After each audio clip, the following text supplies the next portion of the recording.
अस्सलामुअलैकुम and big old welcome. मैं मुजम्मिल अली खान और मेरे साथ आयशा यूसुफ आपको करते हैं सुबह से आगे के एक और नई सुबह के अंदर और एक एपिसोड के अंदर वेलकम। अस्सलामुअलैकुम Ayesha and also to our viewers, कैसी हैं आप? अस्सलामुअलैकुम, वालेकुम अस्सलाम। बहुत बहुत शुक्रिया आपका। जुम्मा तमाम देखने वालों को बहुत बहुत मुबारक हो। आई होप आज का दिन आपका बहुत अच्छा गुजरेगा, बाबरकत होगा, रहमतों से भरपूर होगा और अल्लाह करे कि आपको साअतुल इजाबा जो है वो भी आज नसीब हो। एक ऐसी घड़ी होती है मुजम्मिल साहब, आप तो जानते हैं, हमारे नाज़रीन भी जानते हैं कि वो मख्फी होती है और आज के दिन अगर आप कोई दुआ मांगे और उस घड़ी के दौरान वो दुआ मांगे तो आपकी दुआ कबूल हो जाती है। तो इसलिए कहा जाता है कि बड़ा ज़रूरी है कि आप ना पूरा दिन ऐसी बातें अपने मुंह से निकालें या दिल में सोचें जो दूसरों के लिए अच्छी हों, आपके लिए अच्छी हों, बुरी बातें दिल से ना निकालें। खैर की बात हो, खैर का कलाम हो और खैर के ख्यालात हो, बहुत ज़्यादा।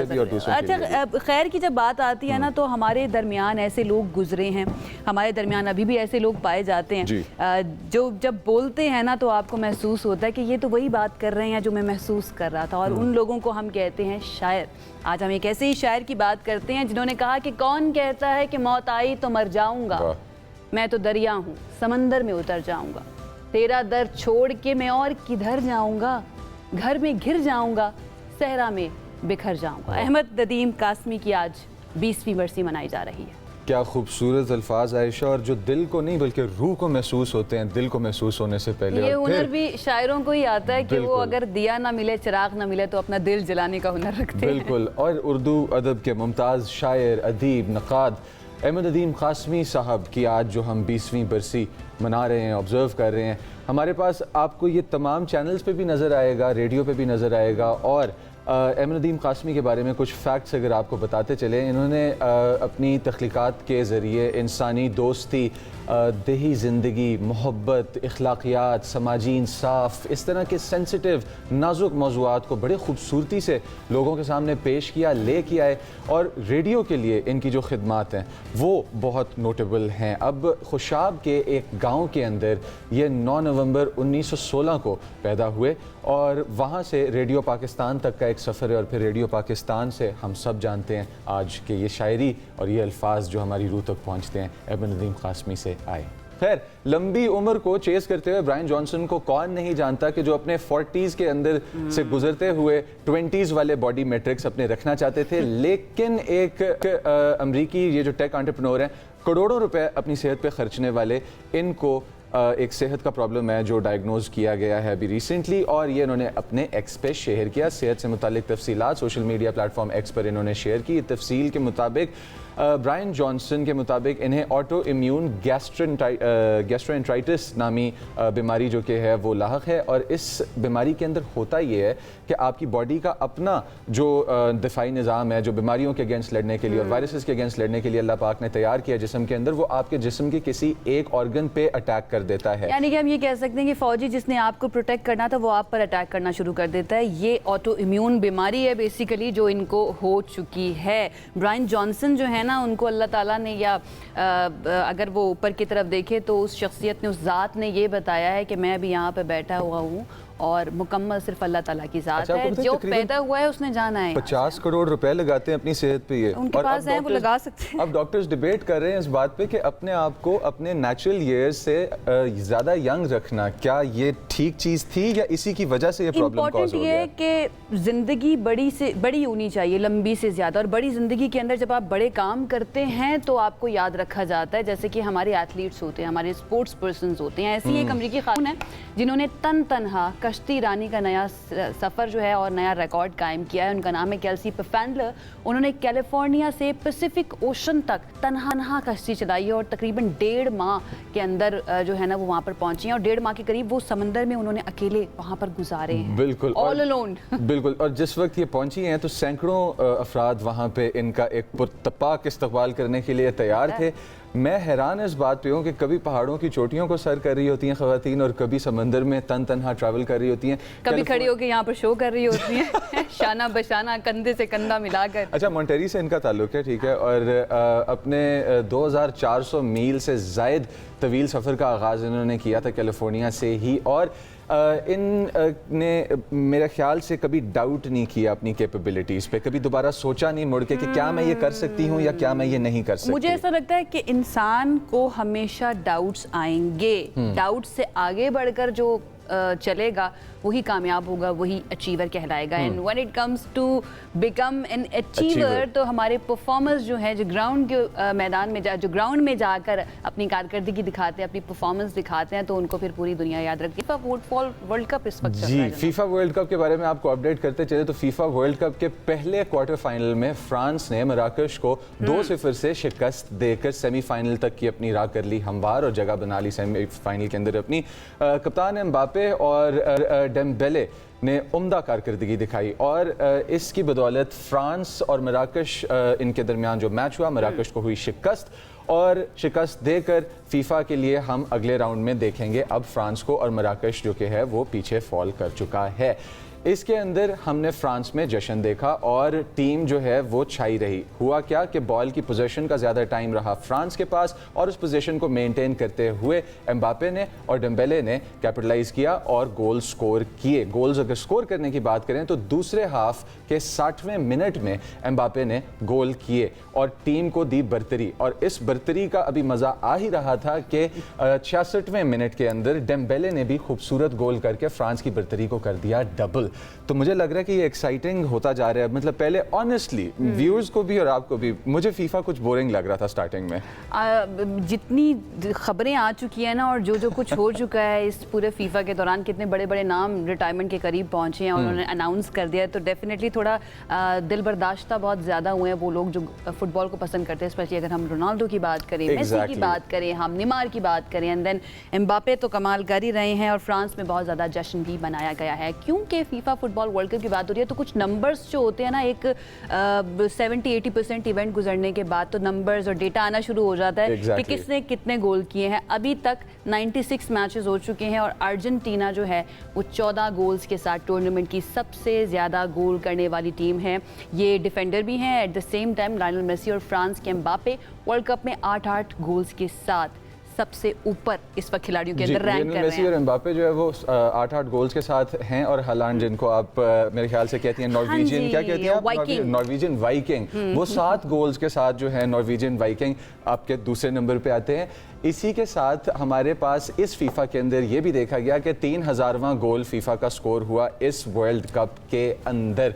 और आई थिंक ये नंबर्स बड़े इंटरेस्टिंग है क्योंकि हमें एक चीज़ के बारे में इशारा करते हैं कि जितनी तेज़ी से दुनिया एक्सपैंड कर रही है और चीज़ें इवॉल्व कर रही हैं, आई थिंक रीसेंट पास्ट की जो कुछ हिस्ट्री है वो इम्पॉर्टेंट नहीं रहेगी, क्योंकि नंबर्स इतनी स्पीड से बढ़ते चले जा रहे हैं कि 3000वां गोल आप एक्सपेक्ट करें कि फीफा की हिस्ट्री का हो चुका है। That is how old FIFA world cup. जब मुकाबला नक्को नक होना तो ज्यादा आपको मजा आ रहा होता है। अब गोल्डन बूट लेट्स सी किसको मिलता है। 3 खिलाड़ी टॉप पर इस वक्त मौजूद हैं। आगे बढ़ जाते हैं और जहां पर इस वक्त ये सारा मेला लगा हुआ है उनमें से एक कंट्री अमेरिका से खबर है, अमेरिका के बारे में ख़बर है और जो किया जा रहा है ईरान के साथ अमेरिका की तरफ से, और ईरान जिस तरह से जवाब दे रहा है उसके बारे में बात कर लेते हैं। पाकिस्तान और कतर जो है वो एक मरतबा फिर से सरगर्म हो गए हैं इन दोनों ममालिक के दरमियान मीडिएशन करवाने के लिए कि भाई अभी अभी तो आपने ख़त्म की थी जंग, दोबारा से क्यों एक दूसरे के गले को आ रहे हैं। ताज़ा कशीदगी और हमलों के बाद अमन की उम्मीदें जो है ना वो दोबारा पैदा होने लगी हैं, क्योंकि पाकिस्तान और कतर दोबारा से एक्टिव हो गए। अमरीकी हुकाम ने दावा किया कि ईरान के साथ तकनीकी सतह के मुज़ाकरात इस वक्त भी जारी हैं। आपको याद होगा 60 दिन दिए गए थे, उन 60 दिनों के अंदर मुकम्मल करने थे मुज़ाकरात।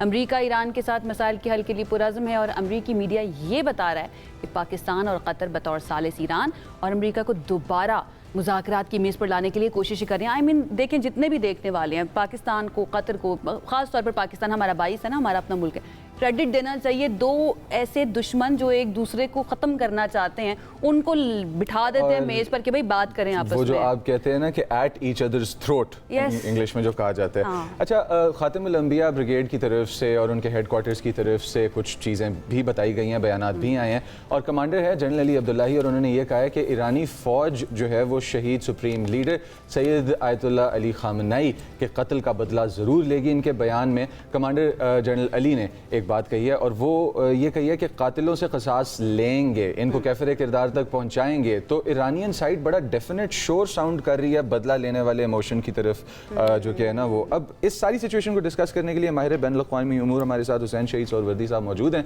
उनकी तरफ चलते हैं और उनसे डिस्कस करते हैं कि आने वाला फ्यूचर कैसे नज़र आ रहा है। अस्सलाम वालेकुम सर, कैसे हैं आप? वालेकुम अस्सलाम जनाब, ठीक ठाक, सब बेहतर, और आपकी बातचीत सुन रहा हूँ। हम आपसे बातचीत सुनना चाहते हैं, और वो ये चाहते हैं सुनना कि एफर्ट्स हुए, इस्लामाबाद के अंदर टॉक्स हुई और फिर दुनिया ने इस चीज़ को रिकग्नाइज़ किया। हम राउंड 2 की तरफ जाने लगे, फिर लेक लुसेर्न के पास बिर्जनस्टॉक के अंदर एक दफ़ा चेंज हुआ वेन्यू, फिर उसके बाद दोबारा जो कि है ग्लोबल कम्युनिटी बैठी और हमें नज़र आ रहा था कि जंग ठंडी हो रही है, एकदम से दोबारा गर्म हो गई। खातिमुल अंबिया ब्रिगेड की तरफ से सुनने में आ रहा है कि हम बदला ज़रूर लेंगे, अमेरिका कह रहा है कि हम एंड तक पहुंचाएंगे, इजराइल कह रहा है कि हम भी नहीं छोड़ेंगे, खसूसी तौर पर उनके जो वज़ीर दिफा इजराइल कांड। ऐसे में पाकिस्तान कह रहा है ठंडे हो जाओ, पाकिस्तान कह रहा है ठंडे हो जाओ, रुक जाओ। ये जंग कहाँ खड़ी है? क्या ये खतरा दोबारा खतरे की तरफ बढ़ तो नहीं गया? आपका बड़ा ही जामे और कॉम्प्रिहेंसिव क्वेश्चन है। मेरा उसके जवाब में सबसे पहले तो थोड़ा सा बैकग्राउंड दे दूं आपको कि ये जो अमेरिका और ईरान के दरमियान एक बार फिर कशीदगी और फौजी तसादम जो बर्पा हुआ है, इसकी बुनियादी वजह दोनों मुल्कों के दरमियान इख्तिलाफात और वो ख़ास तौर से मुआहदे की खिलाफ वर्जियों के इल्ज़ामात हैं। आज और जो MOU मुआहदा, जिसे मैं मुआहदा नहीं कहता हूँ, असल में एक मफाहमती याददाश्त है, तो उसमें अमेरिका का मौक़िफ़ ये है कि वो कहते हैं कि अपना हुर्मुज़ में जो तिजारती जहाज़ हैं उस पर ईरान ने हमले किए हैं, जिसके जवाब में ईरान ये कहता है, तो इस वजह से वो कहते हैं हमने फौजी कार्रवाई की, और ईरान ये कहता है कि अमेरिका ने जंगबंदी की रूह के मुनाफी हमले करके दोबारा तेल की पाबंदियां जो हैं आयद करके मुआहदे को सबुताज किया है। तो इस वजह से इस नतीजे में दोनों ममालिक के दरमियान जो कायम एक महदूद एतमाद कुछ अरसे पहले ही कायम पैदा किया था पाकिस्तान ने, कतर ने, वो ख़त्म होता हुआ नज़र आ रहा है, और इस वजह से कशीदगी जो है वो दोबारा जंग किसी शक्ल इख्तियार करती हुई नज़र आ रही है। असल में इस तनाज़े के पीछे ज़हन में रखिएगा कि ये हालिया वाक़यात नहीं है, बल्कि कई दहाइयों पर मुहित जो स्ट्रेटेजिक इख्तलाफात हैं वो कार फरमा हैं। ईरान जोहरी प्रोग्राम के लिए जो मिसाइल सलाहियत है उसके लिए खित्ते में अपनी जो इत्तेहादी ग्रुप हैं उनकी सलामती के लिए वो समझता है कि वो आगे बढ़े, जबकि अमेरिका जो है उसके जो अवामिल हैं उनको मशरिक़ वस्ता के इस्तेकाम में अपने इत्तेहादियों के लिए आलमी जो बहरी तिजारत है उसको सामने रखते हुए वो ईरान को एक खतरे के तौर पर देख रहा है। तो इस वजह से दोनों के दरमियान जो सफारती मुज़ाकरात हैं या माशी पाबंदियां, ये फौजी दबाव है, मुसलसल एक दूसरे के खिलाफ जो वो चलाने की कोशिश कर रहे हैं। एक चीज़ जो बड़ी इंपॉर्टेंट आपने अपने सवाल में पूछी है ना कि वो कहते हैं कि हम अपने शोहदा का, खास तौर से खामनाई का बदला लेंगे, तो वो तो एक अंडरस्टूड बात है। मेरा ईरानी जो सहाफ़ी हैं उनसे बातचीत हुई तो उन्होंने कहा कि जी हमारा मकसद ये है कि इसका बदला हम हर सूरत में उससे लेंगे जिसने मारा है, और वो हम डिक्लेयर करते हैं कि इसराइल ने ऐसा किया है। तो इसराइल एक जबरदस्त किस्म का नाकाबिल तलाफी नुकसान बर्दाश्त करने के लिए तैयार रहे। ये कुछ उन्होंने अपनी तरफ से ये चीजें बताई हैं। लेकिन ये उसके साथ साथ एक इंपॉर्टेंट चीज ये भी है कि ये जो झड़पें हो रही हैं मुज़ाकराती अमल को मुतासिर तो जरूर करेंगी, शदीद मुतासिर करेंगी। अब मैं इंटरनेशनल रिलेशंस के सब्जेक्ट से देख लूं इसको, आपके सवाल को, लेकिन फरीकैन के दरमियान जो आर्जी तौर पर जो मुज़ाकरात मुअत्तल होने पर जो मजबूर हो रहे हैं, ये जरूरी नहीं कि मुज़ाकरात मुकम्मल तौर पर खत्म हो जाएं। इस वक्त मैं देख रहा हूं मुख्तलिफ चैनल्स पे वो कह रहे हैं बच्चे खत्म ही हो गए, सब कुछ तबाह हो गया, सब कुछ ऐसा नहीं है। देखिए, जब तक के दोनों के दरमियान सफारती रवाबित मौजूद हैं, वो डिक्लेयर नहीं कर रहे कि जी खत्म हो चुका सब कुछ। साहब, ये जो जिसको आप मुफाहिमती याददाश्त कह रहे हैं, उसी को बुनियाद बनाकर ईरान कह रहा है कि खिलाफ वर्जी की गई उस मुआहदे की, उस MOU की। अब इस सारी सिचुएशन के अंदर उस MOU की क्या सिग्निफिकेंस रह जाती है? क्या अब जो फरीकैन हैं वो बाउंड हैं उनके ऊपर अमल दरामद करने के, या नहीं है, या फिर उसकी भी अहमियत वैसी है जैसी इस जंगबंदी की थी या इन 60 दिनों की थी? उसके बारे में मैं चाहूँगी कमेंट करें। एंड आपने वो क़सास वाली बात की कि खातिमुल अंबिया ब्रिगेड जो है वो कह रही है कि हम बदला लेंगे। इस मोमेंट के ऊपर आकर, इस वक्त में आकर उनकी तरफ से ऐसा बयान आना, इसको हम कैसे समझें? टाइमिंग कितनी इंपॉर्टेंट है? बहुत इंपॉर्टेंट आपने सवाल टेक्निकल कर लिया। देखिए, MOU तब तक कायम है, ये मुअत्तल हो सकता है वक्ती तौर पर फौजी झड़पों की वजह से, लेकिन ये तब तक कायम है जब तक कि दोनों फरीकैन या उनमें से एक कह नहीं देता ये खत्म हो गया हमारी तरफ से। तो जब तक कि ये डिक्लेयर नहीं होता तब तक ये मौजूद है, उसकी वो तातुल का शिकार हो सकता है। वजूहात ये हैं कि दोनों के दरमियान फौजी झड़पें हो गई हैं, महदूद कार्रवाइयां हो गई हैं। आप देखिए ना, महदूद कार्रवाइयों में भी कहीं पर वो ये नहीं कह रहे कि जी जंग दोबारा रीवॉरिंग जो सिचुएशन है वो पैदा हो गई, दोनों ये नहीं कहते। तो इस वजह से इसको महदूद ही कहा जा सकता है, क्योंकि पहले जो कुछ हो रहा था उसकी निस्बत ये बहुत ज्यादा महदूद है। फिर ये कि ये अनडिक्लेयर्ड है, वो डिक्लेयर्ड था। तो इस से मेरा ये ख्याल है कि इस वक्त जो तनाज़ा जो बढ़ रहा है, खुली जंग की तरफ बातचीत जा रही है, जो कि गई नहीं है, तो उस वजह से बराह रास्त बड़े हमले या किसी फरीक के बाज़ाब्ता तौर पर मायदों से अमली तौर पर, कानूनी तौर पर बेअसर डिक्लेयर करना अभी ऐसा हमें सामने नजर नहीं आ रहा है। ये वजह ऐसी है जिसकी वजह से कि काफी हम अभी उम्मीद रखते हैं। पाकिस्तान, कतर एक दफा फिर एक्टिव हो गए हैं, एक दफा फिर वो ये चाह रहे हैं कि देखें ये जो स्किर्मिशेस हैं, जो झड़पें हैं, उसकी वजह से किसी सूरत में भी एमओयू को नुकसान न पहुंचे। अगर साहब छोटा सा 15 जुलाई को कहा जा रहा था कि इस्लामाबाद के अंदर नेक्स्ट सेशन हो सकता है मुज़ाकरात का, टॉक्स का, अभी हम उम्मीद रखें ऐसा पॉसिबल होता हुआ नजर आ रहा है या फिर अभी नहीं होगा? देखिए, पाकिस्तान और कतर की कोशिश ये है कि ये जो झड़पें जारी हैं, ऐसा कई जगहों पर हुआ है। याद रखिएगा, ये IRA के केस में भी हुआ है, रेड ब्रिगेड के केस में भी हुआ है, ये जो इस वक्त जो आपको एक जंग नजर आ रही है यूक्रेन और रशिया की, उस दौरान में भी हुआ है कि झड़पें जारी रही हैं और मुज़ाकराती अमल जो हैं वो भी जारी रहे हैं। तो पाकिस्तान और कतर की इस वक्त जो स्ट्रेटजी है वो ये है कि वो जो कुछ हो रहा है उससे कतई नजर जो मुज़ाकराती अमल है वो तातुल का शिकार ना हो, वो जारी रहे। तो अभी तो उम्मीद रखी जा सकती है 15 तारीख में 4 रातें और हैं। जो सालिसी किरदार हैं वो बहुत अहम हैं, इस वक्त जबरदस्त तरीके से बड़े अहम दौरे कर रहे हैं मुख्तलिफ कैपिटल्स का, और उनका ये ख्याल है कि जो सियासी क़यादत है दोनों मुल्कों के दरमियान वो स्ट्रेटेजिक मफादात पर जो है मुनसर करते हुए मुज़ाकरात को आगे लेकर जाए। अगर बस हमारी दुआ है कि जो बड़े हैं ना वो बड़े होने का सबूत दें और वो बच्चों को बताएं कि लड़ाई को खत्म कैसे किया जाता है। Thank you so much. Hussain शहीद सोहरवर्दी साहब हमारे साथ मौजूद थे, अपना एनालिसिस हमारे साथ वो कर रहे थे शेयर। आज 10 जुलाई और 9 जुलाई जो कल गुजरी है उसमें साबिक सुप्रीम लीडर आयतुल्लाह खामनाई साहब जो हैं उनको सपुर्द खाक कर दिया गया। 7 रोज़ा ताज़ियती इज्तिमात के बाद मशहद में इमाम रज़ा के मज़ार के अहाते में उनकी तदफीन की गई है और बड़ी तादाद में पूरी दुनिया से शिरकत हुई। और उस शिरकत के दौरान आपने पॉलिटिकल गेस्ट्स देखे और आपने सिविल गेस्ट्स देखे, कई लोग, सैकड़ों, हज़ारों, लाखों लोग जो हैं पहुँचे और उन्होंने भी इसमें हिस्सा लिया। इसी के साथ हम बढ़ते हैं एक शॉर्ट ब्रेक की तरफ, वापस आते हैं तो दोबारा मुलाकात होती है।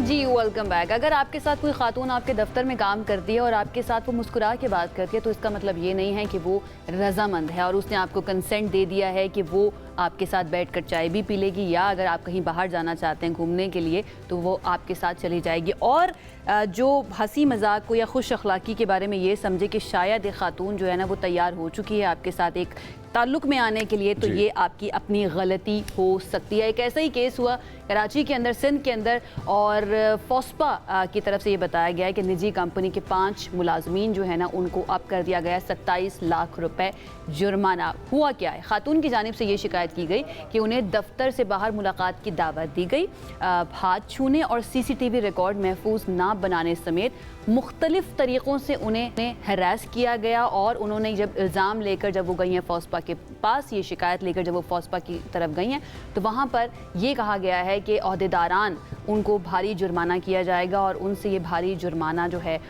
उसमें से एक बहुत बड़ा शेयर जो है ना वो दिया जाएगा उस खातून को जिसकी तरफ से शिकायत की गई है। बाकी कुछ हिस्सा यानी कि हम 20% तक कह सकते हैं कि वो गवर्नमेंट के हिस्से में आ जाएगा। और वफाकी मुतसिब बराए इंसदाद हिरासगी के इस मुकदमे के इस फैसले के अंदर ये वाज़ेह किया गया है कि काम की जगह पर हिरासगी और इंतकामी रवैया नाकाबिले बर्दाश्त है। इसके अंदर मेंटल फिज़िकल दोनों कंपोनेंट्स आ जाते हैं हमारे व्यूअर्स के लिए। मैं आसान बनाता चलूँ और इसके नताइज हमारे सामने आए। अब मजमूई तौर पर इस अमाउंट के अंदर से 27 लाख रुपए जुर्माना जो आयद किया गया, इस के अंदर से 5,40,000 रुपए सरकारी ख़जाने के अंदर जाएंगे, वहाँ पे जमा होंगे, और बाकी 21,60,000 रुपए जो शिकायत गुजार है उसके अकाउंट में जाएंगे और उसको मिलेंगे। ये एक प्रेसिडेंट सेट कर दिया गया, एक रूल सेट कर दिया गया जो बहुत अच्छा है, और मैं समझता हूँ कि इस तरह के रूल्स और लॉज इम्प्लीमेंट होने चाहिए। अब आई थिंक कि आप हमें गेस्ट को इंट्रोड्यूस कराएं, पहला क्वेश्चन लें, बिकॉज आपका मसला है और ये मुझे लगता है कि हमसे ज़्यादा आप लोगों को बात करने की ज़रूरत है। आपकी अंडरस्टैंडिंग अपनी जिन्स के साथ ज़रा ज़्यादा होती है। वफाकी मोहतसिब बराए इंसदाद हिरासत फौजिया वक़ार साहिबा हमारे साथ मौजूद हैं, उनकी तरफ चलते हैं, उनसे ज़रा बैकग्राउंड भी लेते हैं इस केस का, और हुआ क्या, पूरा प्रोसीजर जो है उसके अंदर खातून की तरफ से क्या शिकायत की गई थी। बहुत शुक्रिया फौजिया साहिबा हमें ज्वाइन करने के लिए। सबसे पहले तो प्लीज़ ज़रा इसका बैकग्राउंड बताइएगा इस केस का।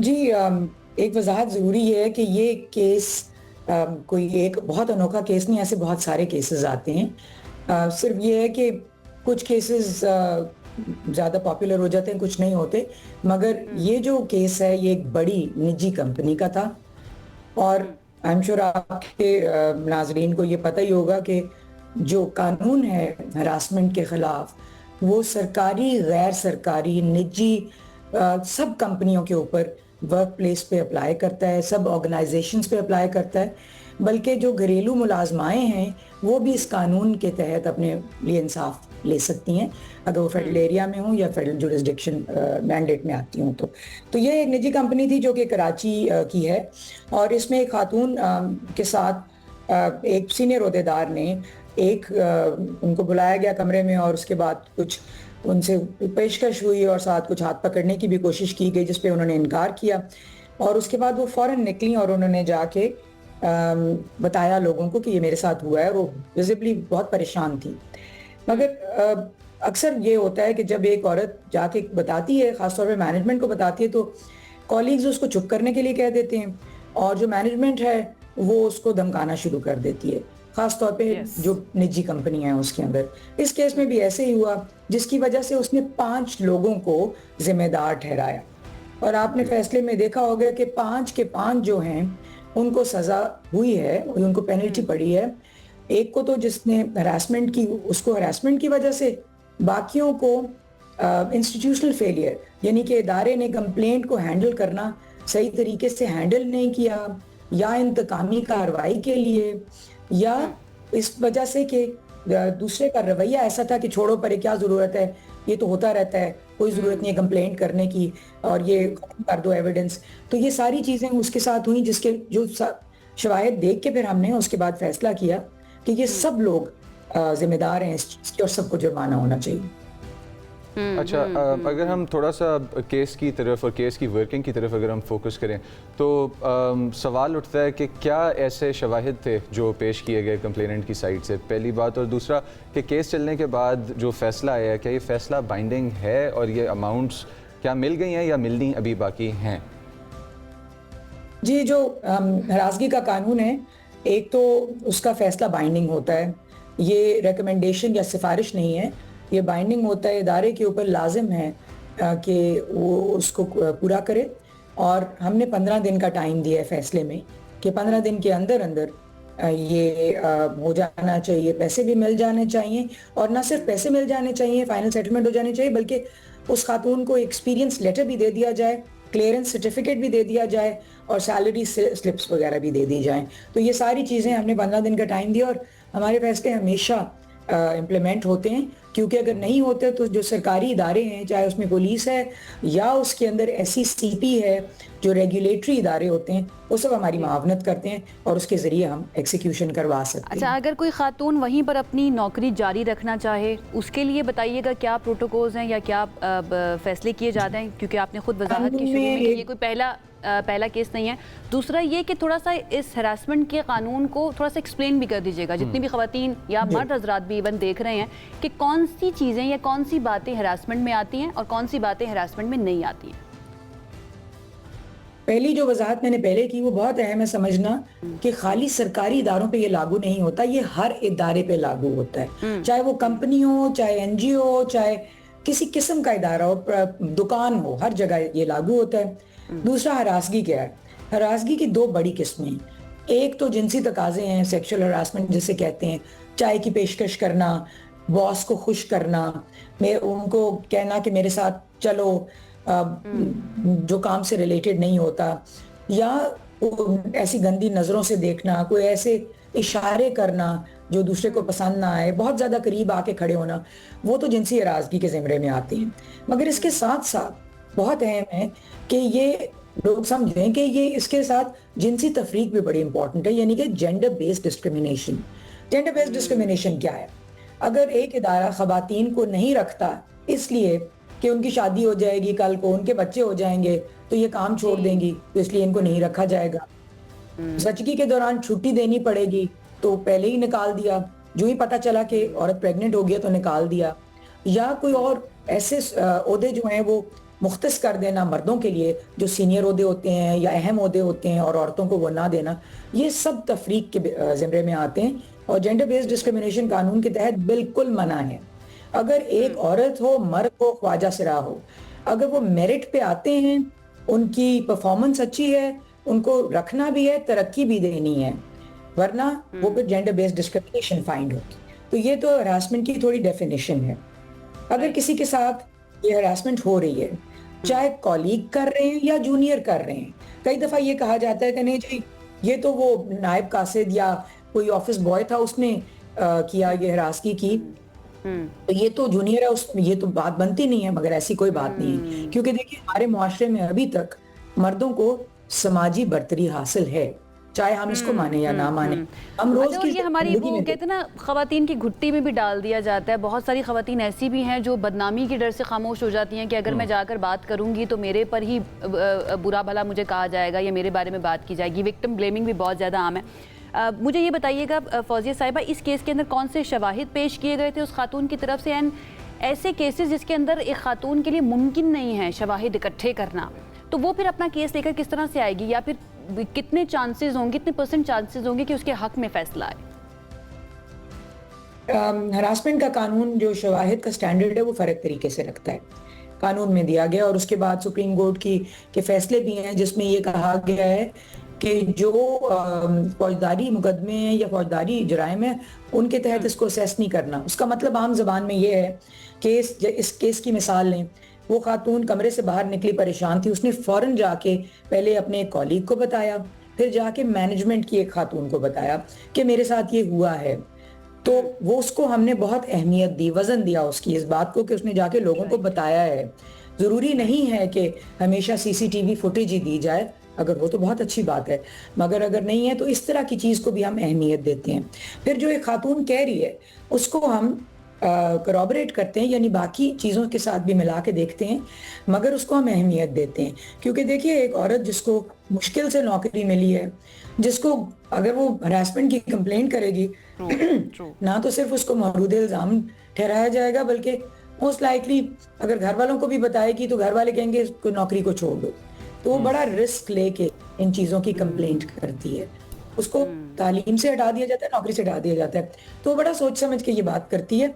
अक्सर औकात बल्कि मैं कहूँगी अब 99% वो कभी भी कंप्लेंट नहीं करती, तो अगर वो कह रही है तो हम उसको पसंद देते हैं। Right, thank you so much Fauzia साहिबा। चलें कंप्लीट कर लीजिए, तीसरी चीज़ आप बता रही थी, प्लीज़ कंप्लीट कर लीजिए, देन विल कंक्लूड। मैं सिर्फ एक वजाहत करूं कि जो खवातीन, मर्द या ख्वाजा सिरा सब पे ये कानून लागू होता है। अगर उन्होंने कंप्लेंट कर दी है तो वो अक्सर नहीं आते, सामने नहीं आते, क्योंकि उन्हें इंतकामी कार्रवाई का डर होता है। कानून मुकम्मल तहफ़्फ़ुज़ देता है कि कानूनी कार्रवाई नहीं होगी, इंतकामी कार्रवाई नहीं होगी, और ना उनको नौकरी से हटाया जाएगा, और अगर ज़रूरत होगी तो जो अक्यूज़्ड है उसको सेपरेट कर दिया जाएगा कार्रवाई के दौरान भी। और कार्रवाई के बाद भी जब फैसला आ जाएगा उनके हक में, उनको नौकरी से हटाया नहीं जा सकता। और एक आखिरी तसल्ली बात, होती है आपकी ये बात जो सुनकर, और जितनी भी खवातीन इस वक्त हमें सुन रही हैं और आपको सुन रही हैं, डेफिनेटली उनके कॉन्फिडेंस के अंदर मजीद इजाफा होगा। फौजी साहिबा, थैंक यू सो मच हमें ज्वाइन करने के लिए और मामले के ऊपर वजाहत देने के लिए। और ये केस एक प्रेसिडेंट के तौर पर ही जब सामने आता है तो हम बात करते हैं, ताकि जितनी भी खवातीन देख रही हैं, मर्द हजरात देख रहे हैं जिनके साथ हरासमेंट हो, ज़रूरी नहीं है कि सेक्शुअल हरासमेंट ही एक कानून के अंदर शामिल है, वर्क प्लेस हरासमेंट के अंदर बहुत सारी चीज़ें आती हैं। तो कवानीन मौजूद हैं जो आपकी मदद के लिए, अगर आपके पास शवाहिद मौजूद हैं और अगर आपने अपने इर्द गिर्द लोगों को बता रखा है कि आपके साथ ये सब कुछ हो रहा है। एक ब्रेक की तरफ जाते हैं जी, ब्रेक से वापस आएंगे तो मजीद बात करेंगे, साथ रहिए।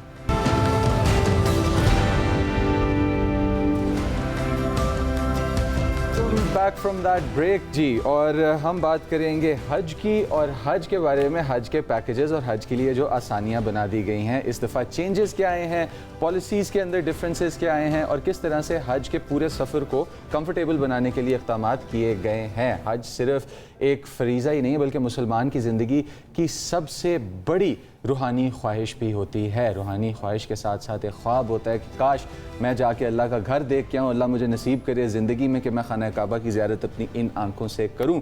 और पाकिस्तान से हर साल लाखों अफराद इस मुक़द्दस फरीज़े के लिए और इसकी अदायगी के लिए दरख्वास्त जमा कराते हैं, लेकिन हर साल डिफरेंटली ट्रीट किया जाता है काफ़ी लोगों को, कुछ उनके अपने नॉलेज के गैप की वजह से और कुछ कम्युनिकेशन के गैप की वजह से डिफरेंट ट्रीटमेंट हो जाती है। अच्छा, नई रजिस्ट्रेशन हर साल ही आपको करवानी पड़ती है। समटाइम्स आपका नाम सेलेक्ट हो जाता है अगर आप खुश नसीब हों तो, और बहुत मरतबा ऐसा होता है कि नाम सेलेक्ट नहीं होता तो अब आप अगले साल का इंतज़ार करते हैं कि नई एप्लीकेशंस खुलेंगी तो मैं अप्लाई करूँगा। ये मुश्किल आसान की है। वैसे मैं एक चीज़ सिर्फ यहाँ पर कहना चाहूँगी कि हज एक ऐसा रुकन है इस्लाम का जिसके अंदर जितनी मुश्किलें होंगी ना उतना ज़्यादा आपको सवाब मिलेगा, लेकिन जो गवर्नमेंट है उनका काम है आसानी पैदा करना। तो हुकूमत पाकिस्तान की तरफ से ये किया जा रहा है, एक तारीखी कदम हम इसको कह सकते हैं कि 4 साला हज पॉलिसी की मंजूरी दे दी गई है, जिसका मकसद ये है कि हज के पूरे निज़ाम को ज़्यादा मुनज़्ज़म बनाना है, शफाफ बनाना है, जदीद बनाना है और आज़मीन के लिए बेहतरी करना है कि वो ज़्यादा बेहतर तरीके से इस रुकन आज़म जो है ना इसकी अदायगी कर सकें। हमारे साथ इस वक्त मौजूद हैं वफाकी वज़ीर बराए मजहबी उमूर सरदार मोहम्मद यूसुफ साहब। उनकी तरफ चलते हैं और जानते हैं इस नई पॉलिसी के बारे में। अस्सलाम वालेकुम सरदार मोहम्मद यूसुफ साहब, बहुत शुक्रिया हमें ज्वाइन करने के लिए। सबसे पहला सवाल ये कि इस पॉलिसी की ज़रूरत क्यों महसूस की गई, इसके बारे में कुछ बता दीजिएगा, और हम एक्सपेक्ट क्या करें, सबसे ज़्यादा फ़ायदा हमें क्या होगा इस पॉलिसी से पाकिस्तानी अवाम को। बिस्मिल्लाहिर्रहमानिर्रहीम। परसों हमारी हज पॉलिसी कैबिनेट ने मंजूर की है और उसमें ये पहली दफ़ा जो 4 साला हज पॉलिसी जो पास की है, इसमें चूँकि बहुत सारे जो दोस्त ममालिक हैं या इसी तरीके से हमारा जो हज का तजर्बा रहा, उस हवाले से ये महसूस किया गया कि मल्टी ईयर पॉलिसी को इंट्रोड्यूस किया जाए, जिसके तहत जो बर वक्त फ़ैसले भी हो सकेंगे और हाजियों की सहूलियत के लिए माहदात भी बर वक्त हो सकेंगे, और उसमें फिर आज़मीन हज को सहूलत भी होगी कि वो किस साल और कब हज करना चाहते हैं, और उसके लिए जो रजिस्ट्रेशन की जाएगी उससे उनको फ़ायदा होगा। आम जो पाकिस्तानी हाजी हज करना चाहेंगे तो उस हवाले से यानी इस पॉलिसी के तहत उन्हें फ़ैसला करना भी आसान होगा कि किस तरीके से और कब वो जाना चाहते हैं और उसके लिए वो क्या तैयारी कर सकते हैं। आम मतलब है जो दरख्वास्त देंदा है उसके लिए भी यानी वेटिंग लिस्ट जो है वो भी बनाई जाएगी, और ये जो मुरतब की जाएगी इस बारे में थोड़ा सा बताते जाइएगा कि किस जो कि है तरीके से वेटिंग लिस्ट के ऊपर तरजीह दी जाएगी। क्या पहले रजिस्ट्रेशन जो करवाने वाले हैं उनको पहली तरजीह मिलेगी, क्या प्रोटोकॉल क्या होगा इसका? रजिस्ट्रेशन कराने का मकसद ये है कि एक डेटा हमारे पास आ जाएगा और first come first serve policy के तहत ये फ़ैसला होगा कि जो रजिस्ट्रेशन की या उसके साथ जो उसके ने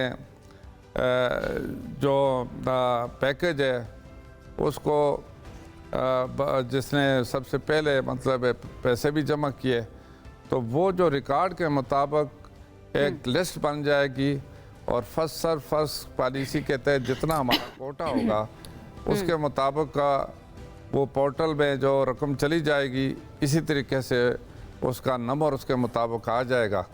और ठीक है। फिर बाकी जो लोग अगर रह जाएंगे तो वो आइंदा साल की मेरिट अच्छा में। सरदार यूसुफ साहब, क्योंकि अब हमारा सिस्टम मोस्टली डिजिटल होता जा रहा है, डिजिटलाइजेशन होती जा रही है, तो इस डेटा की प्रोटेक्शन कैसे की जाएगी? क्या कोई ऐसा सिस्टम बनाया गया डेटा को प्रोटेक्ट करने के लिए?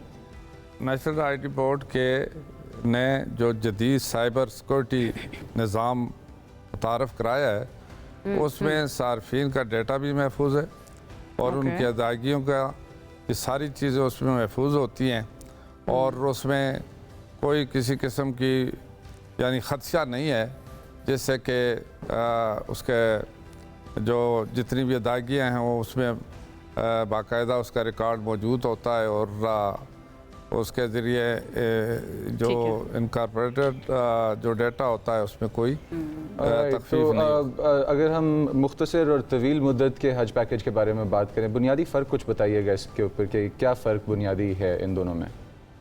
मुख्तसर दो किस्म के पैकेज हैं जो कि शॉर्ट और लॉन्ग। जो लॉन्ग है तो उसका पैकेज कम है, जो शॉर्ट है उसका ज़रा पैकेज ज़्यादा है और वो इसी वजह से होता है जो शॉर्ट टाइम के लिए जो लोग जाते हैं तो वो पीक टाइम पर जाते हैं और हज के नज़दीक वो जाते हैं और उस वक्त थोड़े उनके जो अखराजात हैं उसमें ज़रा ज़्यादा होते हैं। इस वजह से बाकी कोई फ़र्क नहीं होता। जो उन्हें फैसिलिटी दी जाती हैं तो वो बराबर की तमाम जितने भी हाजी जाएंगे, जितने भी जो आज़मीन हज होंगे उनके लिए सहूलियात बराबर होती हैं। अच्छा, वैसे हम ये देख रहे हैं सरदार यूसुफ साहब के लोगों ने काफ़ी दिलचस्पी भी जाहिर की। अब तक 2 लाख से ज़ायद अफराद रजिस्टर हो चुके हैं, तो हम क्या तवक्को रखें, ये तादाद कितनी बढ़ सकती है?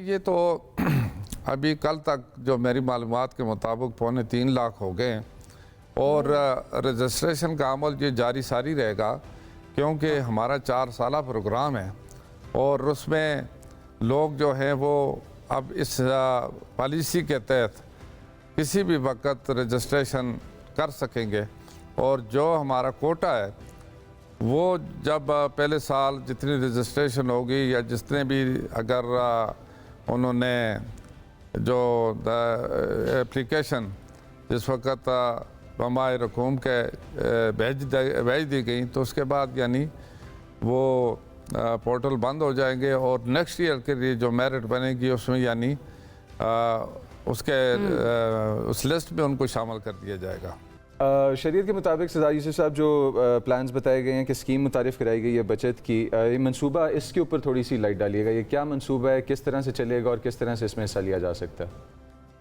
मौजूदा हुकूमत ने 2 या 2 से ज़्यादा 3 किस्तों पर जो हज की रकम जमा कराने की जो स्कीम मुतारफ़ कराई थी उसको अप्रिशिएट किया गया है, बहुत सराहा गया है।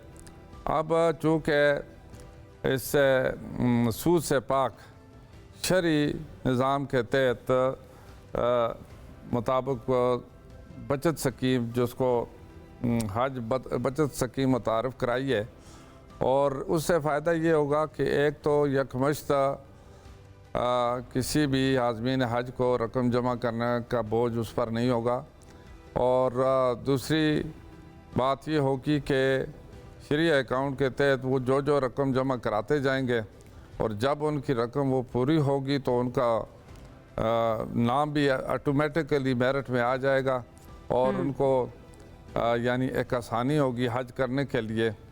इसके साथ ही जो कि आज की मनसूबाबंदी भी आसानी होगी और इस पर अफरात ज़र के असरात भी नहीं पड़ेंगे। ताहम इसका मकसद तो यही है हमारा कि जो लोग ख्वाहिशमंद हैं हज पर जाने के लिए, अगर उनके पास यकमुश्त इतनी रकम नहीं है वो नहीं जा सकते, लेकिन ठीक है, उनकी तो उनके ख्वाहिश लिए है। आप लोगों ने आसानी की है इस बचत स्कीम के थ्रू। बहुत सही। आखिर में ये बता दीजिएगा या पैगाम अगर कोई देना चाहें जितने भी पाकिस्तानी इस वक्त आपको देख रहे हैं।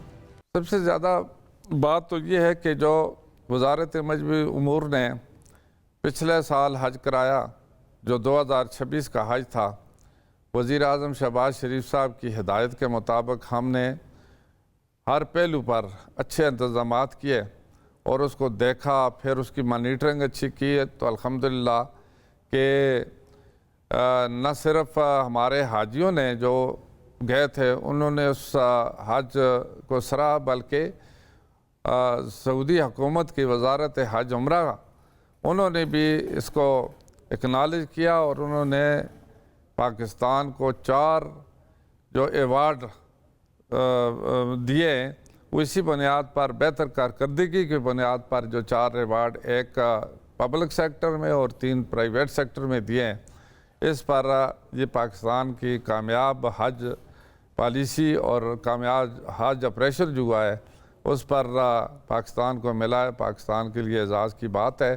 और इसी तरीके से हमारी इस साल ये कोशिश है कि जितने भी अगर 2027, 28, 29, 30 तक के लिए जो एक मनसूबाबंदी की गई है उसमें हम ज़्यादा से ज़्यादा अच्छे इंतज़ामात करके और लोगों को ज़्यादा सहूलियात फराहम करके एक आसान मनसूबाबंदी जिसको आम आदमी जो है वो उससे फ़ायदा उठा सके, तो ये हम करना चाहते हैं। ताहम जो 2026 का हज था वो सऊदी हुकूमत के भी बड़े अच्छे इंतज़ामात थे और इसी तरीके से पाकिस्तान की हुकूमत ने भी और वजारत ने भी बड़े अच्छे इंतज़ामात किए, जिसकी वजह से कामयाब रहा। और मैं अल्लाह ताला का शुक्र भी अदा करता हूँ और फिर मशकूर हूँ उन लोगों का भी जिन्होंने उसमें बड़ी मेहनत भी की और इसके साथ ही चूँकि हमारी हुकूमत ने इसको भी अप्रिशिएट किया, जो वज़ीर-ए-आज़म की तरफ से भी और कैबिनेट की तरफ से भी काफ़ी उसकी हमारी पज़ीराई भी हुई है। और इसी तरह आम लोग जो गए थे उन्होंने भी जो अपने तासरात बयान किए वो बड़े मुतमईन थे। इस वजह से मैं समझता हूँ कि इंशाअल्लाह जो हमारी पॉलिसी आइंदा के लिए भी आएगी उसमें मज़ीद बेहतरी भी होगी और आम लोग उससे मुतमईन भी हो सकेंगे। आम लोग का मकसद मेरा कहने का ये है कि आज़मीन आज वो उससे मुतमईन हो सकेंगे।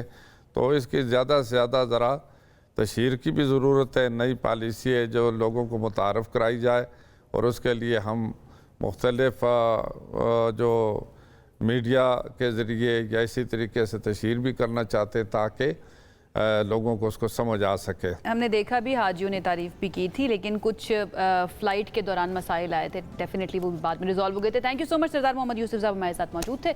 एक ब्रेक की तरफ हमें जाना है, ब्रेक से अभी वापस आ रहे हैं, स्टे विद अस।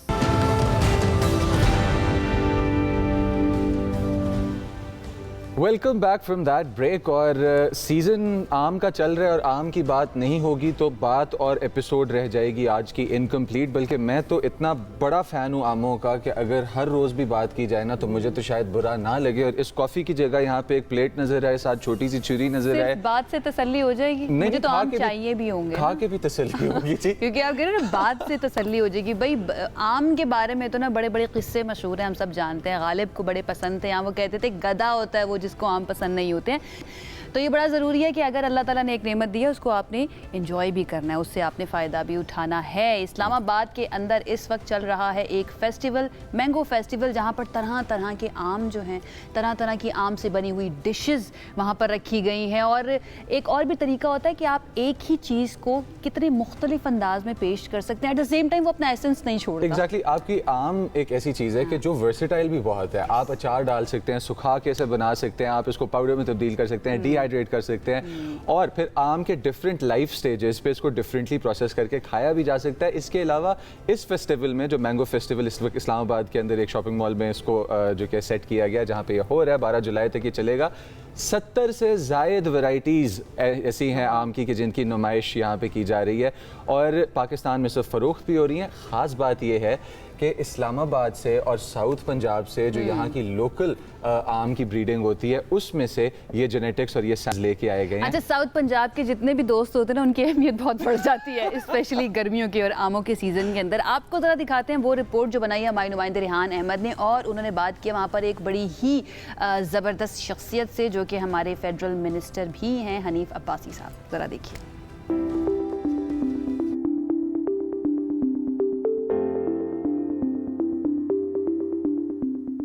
सर ये फरमाइए कि आपके बचपन में आमों के हवाले से कोई याद है?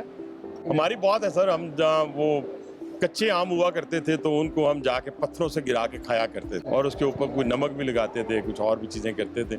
और फिर ये भी था कि हम कच्चे आम ला के वालदा जो थी वो हमसे मंगवाती थी और उसका अचार डाला करती थी। और वो बर्फ डालते हैं सर? जी जी बिल्कुल। हाँ, दूसरा जैसे अभी ये जिसको आप अनवर रटोल कहते हैं या छोटा जो आम होता है, मैंगो होता है, उसको हमें याद है, वो दिन गुजर गए। वो जब अब कभी कभी आप देखते हैं कि वो कोई लौटा दे मेरे बचपन के दिन, वो अक्सर हम देखते हैं, तो उसके अंदर हम क्या किया करते थे, पूरी फैमिली बैठ के फ्रिज से बर्फ़ निकाल के उसको किसी बड़ी वो परात कह लें या जो भी कह लें, 5 किलो 10 किलो आम, तो वो सब ने पकड़ के तो वो एक अपना लुत्फ हुआ। क्या बात है, क्या बात है। ये बताइए आपका फेवरेट आम कौन सा है?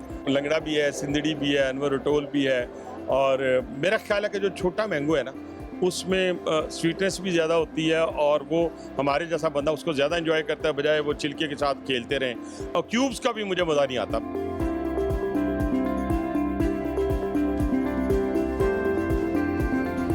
अरे भाई क्या बात है। देखिए, जब आमों की बात आती है, आप हर उम्र के अंदर तो उनको एंजॉय कर सकते हैं, लेकिन बचपन जो आपका गुजरा होता है ना, जो अपने बहन भाइयों के साथ बैठकर गरम आम होते हैं और ठंडे पानी के अंदर डाल के उनको रख देते हैं, उसमें बर्फ़ डाली हुई होती है, तो वो वाली यादें हमेशा आपके साथ रहती हैं। क्योंकि बचपन एक ऐसा मरहला होता है किसी भी इंसान की ज़िंदगी के अंदर, जो यादें बनाने का भी होता है, सीखने का भी होता है। एट द सेम टाइम उसके अंदर अगर कुछ कमी रह जाए ना, तो फिर वो शायद सारी ज़िंदगी आपकी शख्सियत का हिस्सा बन जाती है। एक तहकीक आपके साथ शेयर करते हैं, उससे ये मालूम हुआ है कि बचपन में घर के छोटे छोटे काम करने वाले बच्चे जो हैं, उनके अंदर खुद एतमादी भी ज़्यादा होती है, जिम्मेदारी का एहसास भी ज़्यादा होता है, और जो कॉन्फ्लिक्ट रेजोल्यूशन की सलाहियत है ना, वो भी ज़्यादा मजबूत होती है। हार्वर्ड यूनिवर्सिटी की ये एक रिसर्च है, और इसकी रिसर्च की डिटेल्स हार्वर्ड यूनिवर्सिटी की रिसर्च है, और द टाइम स्पैन 75 साल पर मुहित ये रिसर्च है, यानी कि एक लाइफ टाइम है कि जिसके ऊपर सैम्पल साइज लिया गया, और उसके अंदर ये देखा गया, रिसर्च का प्रेमिस इतना सा था कि क्या वो बच्चे जिनको घर के कामों के अंदर इन्वॉल्व किया जाता है, जारी बात है उनकी एज के मुताबिक, ऐसा नहीं है कि अब आपके 2.5 साल का बच्चा और आप उसे गाड़ी का टायर चेंज करवा रहे हैं, इस तरह के मामलात नहीं, बल्कि एज के मुताबिक उनको कामों में इन्वॉल्व किया जाता है। वो उनकी ज़ाती ज़िंदगी के अंदर जब वो बड़े हो जाते हैं और वो चीज़ें नज़र आती हैं कि किस तरह से कॉन्फिडेंस बना, खुद एतमादी बढ़ी, बच्चे के अंदर अपनी ज़ात के ऊपर जो एतबार था वो एतबार बढ़ा, मजबूत इंसान जो है वो फॉर्म हुआ इस वजह से। अब इसी तरह से दूसरी तरफ हमारे पास वो बच्चे हैं जिनको इन कामों में इन्वॉल्व नहीं किया जाता। 10,000 बच्चों पर की गई इस तहकीक के मुताबिक जिन बच्चों को उम्र मुताबिक जिम्मेदारियां दी जाती हैं, वो बच्चे दूसरों के मुकाबले में ज़्यादा पुरएतमाद और बासलाहियत बनते हैं। अब हमारे पास इस सारे इशू के ऊपर बात करने के लिए 2 गेस्ट्स ऐसे मौजूद हैं कि जो इस फील्ड को अंदर से बाहर तक बच्चों को भी जानते हैं, और फिर उसके बाद लाइफ का प्रैक्टिकल एक्सपीरियंस भी इतना ऐसा कि वो शायद हमें भी 4 बातें हैं जो बता के जाएं। डेफिनेटली, मैं तो हर मर्तबा सीखती हूँ हमारे तमाम गेस्ट से, लेकिन कुछ गेस्ट कुछ खास भी होते हैं। तो आज ऐसी 2 गेस्ट हमारे साथ मौजूद हैं। हमारे साथ माहिर तालीम राबिया फजल पाशा साहिबा मौजूद हैं स्टूडियोज़ के अंदर। थैंक यू सो मच हमें ज्वाइन करने के लिए फजल। एंड माइंड साइंसेज एक्सपर्ट हैं डॉक्टर मुईस हुसैन साहब, उनकी तरफ भी हम जाएंगे और उनको वेलकम करेंगे। अस्सलाम वालेकुम डॉक्टर साहब, थैंक यू सो मच हमें ज्वाइन करने के लिए। अगर आपकी इजाज़त से मैं आगाज़ कर लूँ डॉक्टर साहब से। डॉक्टर साहब, अहद तिफली कितना इंपॉर्टेंट है एक इंसान की ज़िंदगी के अंदर, अगर सही तरह की उसको तरबियत ना मिले जिसमें हर चीज़ बैलेंस्ड हो, मुतवाज़न हो, कि उसको ये भी पता चले कि अपने फ़ैसले कैसे करने हैं, उसको ये भी पता चले कि इंडिपेंडेंट जब वो हो जाएगा फ्यूचर के अंदर जाकर, तब उसने कैसे बिहेव करना है। प्लीज़ ज़रा इसके बारे में बताइए। बिस्मिल्लाहिर्रहमानिर्रहीम आप सब लोगों को। देखिए, एक्चुअली जो रिसर्च शुरू हुई थी 1970 में हुई थी, 3 यूनिवर्सिटीज हार्वर्ड, येल और न्यू हैम्पशायर, वो देखना चाह रहे थे कि कुछ बच्चों में कोई खास क्वालिटी उनको मिले। फॉर एग्जांपल एम्पैथी हो गई, ग्रेटिट्यूड हो गया, फिर जिसको हम सब्र कहते हैं, इसको डिलेड ग्रेटिफिकेशन कहते हैं।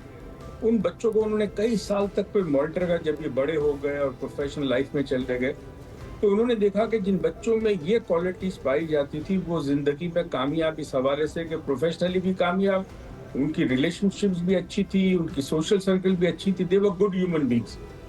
उन्होंने कहा अगर जिन बच्चों में नहीं है कैसे डेवलप किया जाए। तो फिर एक सेकंड स्टेज आता है जहां ये देखा गया कि बच्चों को वो काम जो उनकी उम्र के मुताबिक हो, अगर माँ बाप की निगरानी में कहा जाए करने को, और बच्चा जब वो काम करता है उसमें कुछ क्वालिटीज पैदा होती है। फॉर एग्जाम्पल, एक तो सेंस ऑफ अचीवमेंट होता है कि मैंने ये काम कर लिया, अम्मी ने शाबाशी दे दी, इसका मतलब ये काम मैं कर सकता हूँ। दूसरा सेंस ऑफ रिस्पॉन्सिबिलिटी पैदा होती है। देखिए आज हमारा सबसे बड़ा अलमिया पाकिस्तान का ये कि हमारी कौम में सेंस ऑफ रिस्पॉन्सिबिलिटी नहीं है, ना सेंस ऑफ कमिटमेंट है। अब बच्चा जब काम करता है तो ही फील्स रिस्पॉन्सिबल। सेकेंडली उसके अंदर एक और चीज पैदा होती है जिसको कहते हैं डिसीजन मेकिंग। अक्सर हमारे पास जब बच्चे आते हैं जिनमें कॉन्फिडेंस की बहुत कमी होती है, पता चले जी बड़ा भाई ज्यादा कॉन्फिडेंट है, छोटा भाई ज्यादा कॉन्फिडेंट है, तो उससे माँ बाप से हम ये कहते हैं कि आप इसको डिसीजन में डाल दें। यानी कोई छोटा मोटा डिसीजन लेना हो, कारपेट किस कलर का होना चाहिए, आज खाने में क्या बनाना है, अच्छा गाड़ी लेनी है तो कौन सा कलर की ले, उस बच्चे को जब आप शामिल करते हैं डिसीजन मेकिंग प्रोसेस में तो उस बच्चे के अंदर खुद एतमादी आती है, कॉन्फिडेंस उसके अंदर आता है। तो बच्चों को छोटे छोटे काम करने से फर्क ये पड़ता है कि इन बच्चों के अंदर रिस्पॉन्सिबिलिटी, डेडिकेशन, कमिटमेंट और सबसे बड़ी चीज जो डेवलप होती है over a period of time, जिसकी मेरे ख्याल में सबसे ज्यादा जरूरत है, वो एम्पैथी। और एक और चीज जो माँ बाप, जब बच्चा कोई काम कर ले तो माँ बाप थैंक यू करना, जब बोले थैंक्स बोले उसको, तो उससे ये होगा कि बच्चा सीखेगा ग्रेटिट्यूड को, और वो भी हमें बहुत बड़ा मसला है कि हम शुक्रगुजार नहीं हैं। शुक्रगुजार नहीं है। ये नफ्सियाती पहलू बड़ा इंपॉर्टेंट था समझना, और भी सवाल है लेकिन मैं फजर को भी शामिल गुफ्तगू करना चाहूँगी। फजर, डॉक्टर साहब की गुफ्तगू आप भी सुन रही हैं, उन्होंने एक नफ्सियाती पहलू पेरेंट्स के किरदार के बारे में बताया। स्कूल्स हमारे जो आजकल के तालीमी इदारे हैं वो किस तरह का रोल प्ले कर रहे हैं, और एक आइडियल रोल एक तालीमी इदारे का, एक उस्ताद का, एक बच्चे की ज़िंदगी के अंदर, उसकी डेवलपमेंट के अंदर वो क्या होता है? देखिए ऑफ कोर्स स्कूल्स का एक बहुत इम्पॉर्टेंट रोल है। क्या वो रोल प्ले कर रहे हैं या नहीं कर रहे, वो एक अलहदा डिस्कशन है, स्पेशली जब हम पाकिस्तान की बात करते हैं। लेकिन जब आप ग्लोबली देखते हैं, जैसे अगर आप जापान चले जाएं, आप उनका एजुकेशन सिस्टम देखेंगे तो यू सी के वो बच्चों को स्कूल्स में राइट फ्रॉम बिगिनिंग आपकी लाइफ स्किल्स के ऊपर साथ आपकी एजुकेशन चल रही होती है, जिसमें सफाई इंक्लूडेड है।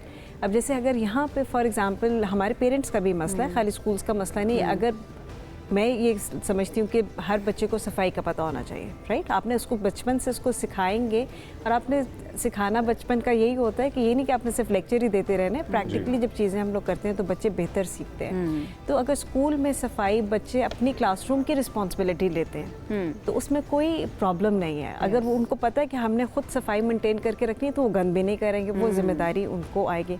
लेकिन हमारे माशरे में अनफॉर्चुनेटली क्या होता है कि पेरेंट्स को अगर पता चल जाए कि स्कूल में बच्चे अपनी क्लास की सफाई कर रहे हैं तो वो एक शोर मचा देंगे इस चीज़ पे कि बच्चों से ये शिकायत लेकर पहुंच जाएंगे। बच्चे पढ़ने आ रहे हैं कि सफाइयाँ करने आ रहे हैं। इसी चीज़ से रिलेटेड आपसे एक क्वेश्चन करना चाहता हूँ। फिर इस क्वेश्चन के साथ मैं सर की तरफ भी जानना चाहूँगा। क्वेश्चन ये है कि आपको नहीं लगता कि जो बच्चा क्लास में बेहतर परफॉर्म कर रहा है और जो बच्चा, एक वो है कि जो A स्टार्स ले रहा है, एक वो है जो बाकियों से बेहतर परफॉर्म कर रहा है, कॉन्फिडेंस वाइज वो बच्चा जो A स्टार नहीं ले रहा लेकिन बाकियों से बेहतर परफॉर्म कर रहा है, फिजिकली ज़्यादा एक्टिव होता है, मेंटली ज़्यादा प्रेजेंट होता है, कुछ शरारती भी होता है, तो ये डेवलपमेंट के जो स्किल्स हैं और ये डेवलपमेंट के जो आइडियाज़ हैं, ये बच्चों को बेहतर अडल्ट बनाते हैं, ना कि बेहतर स्टूडेंट। बिल्कुल, एब्सोल्युटली। देखिए स्कूल जाने का मकसद क्या होना चाहिए कि आपको ज़िंदगी कैसे गुजारनी है वो भी तो स्कूल ने सिखाना है, माँ बाप ने भी सिखाना है, लेकिन स्कूल ने भी सिखाना है। टीचर्स का ये इतना इम्पोर्टेंट रोल होता है। और मैं हर दफ़ा ये बात कहती हूँ कि बच्चा स्कूल में इतने घंटे रोज़ गुजारता है, उतना टाइम आप अवेक घर में शायद नहीं गुजारते हो, पेरेंट्स के साथ और सिबलिंग्स के साथ नहीं गुजारते, जितना आप टाइम स्कूल में टीचर्स के साथ और अपने फेलोज़ के साथ गुजार रहे होते हैं। तो आपका टाइम वो इतना बच्चे के लिए इम्पोर्टेंट होता है। और बच्चे माशाल्लाह सीखते हैं, छोटे बच्चे स्पेशली, जितना बच्चा यंग होता है वो इतना सीखता है, उसमें एब्जॉर्ब करने की जो आप है ना स्पॉन्ज की तरह होता है वो। बिल्कुल ना, चाहे आपने उनको डिफरेंट लैंग्वेजेस सिखानी है, आपने उनको डिफरेंट स्किल सेट सिखाने, ये जो टाइम होता है, जो प्राइमरी एजुकेशन का स्पेशल टाइम होता है, for me that is so important to build बच्चों के basic skills at least, you see, minimum.